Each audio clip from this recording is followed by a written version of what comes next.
Another project mga ka-amigo, 4D33 engine. Ang problema nito, yung engine oil niya nagli-leak. Crankshaft oil cell tatanggalin namin, pero tatanggalin muna namin tong transmission para makuha yung oil cell niya. Ito yung transmission, ipo-pull out lang namin. Sige, down, gamay bike.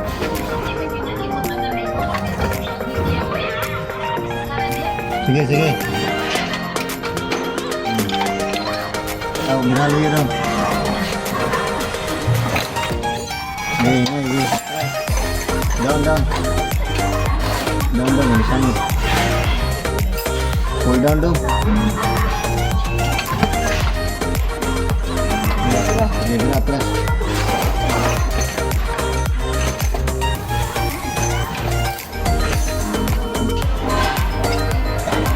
Ito siya mga kamigo. Yung engine oil niya galing sa itaas.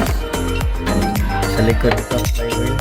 Nandoon yung crankshaft oil cell. Tatanggalin tong clutch component para makita na para matanggal.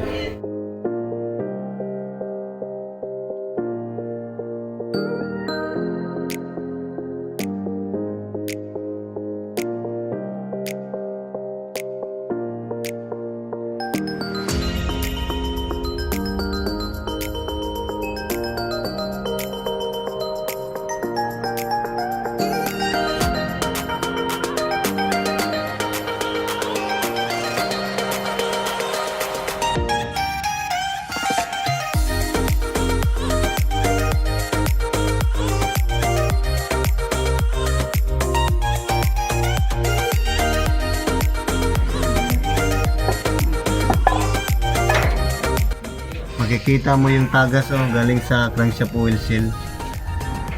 Yun oh.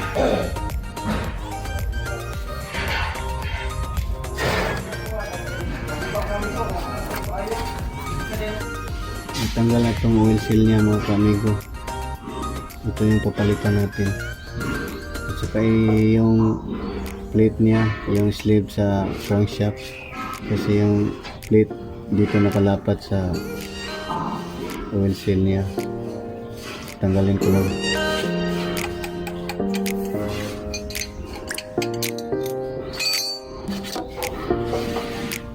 Ito yung shape niya.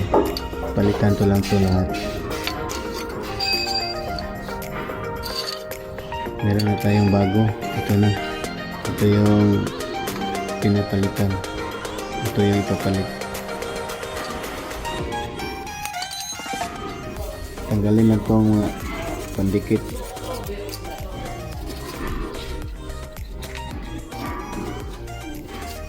Tapos ililiha lang.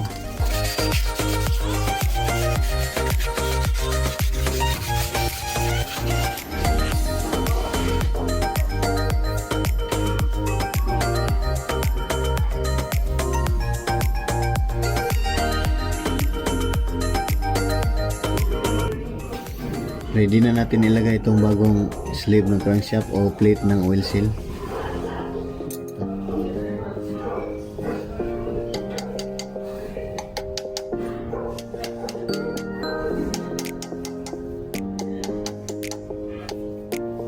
Tapos gamitan nyo ng itong luma. Itong luma ang pandiin nyo.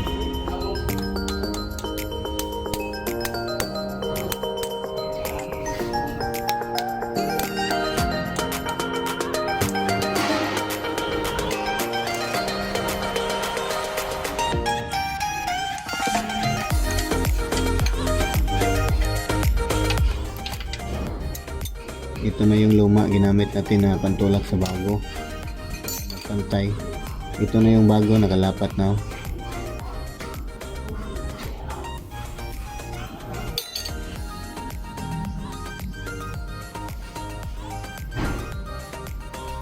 I-test nyo muna yung contact ng plate natin at saka sa lips ng oil seal. Simple lang, lagyan nyo lang ng grasa tong plate. So ayan, may grasa na. I-testing nyo na itong yung bago nyo na oil seal. Kung magka-contact ba yung plate niya at saka yung lips.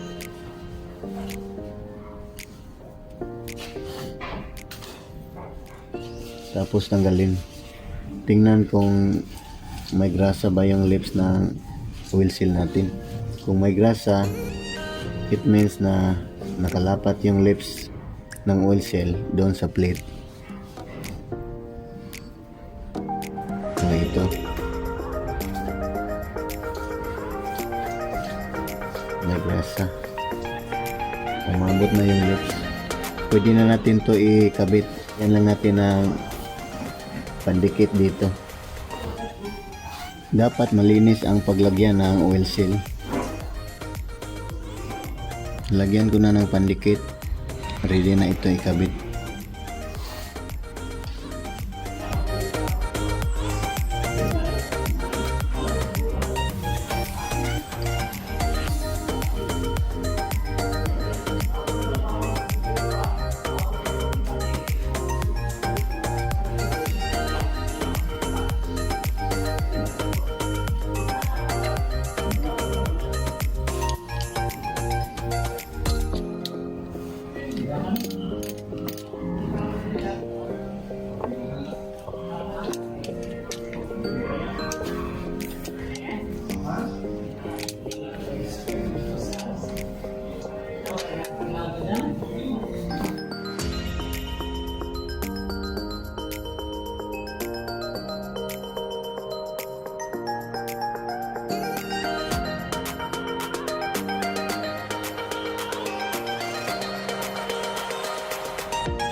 na mga kaamigo.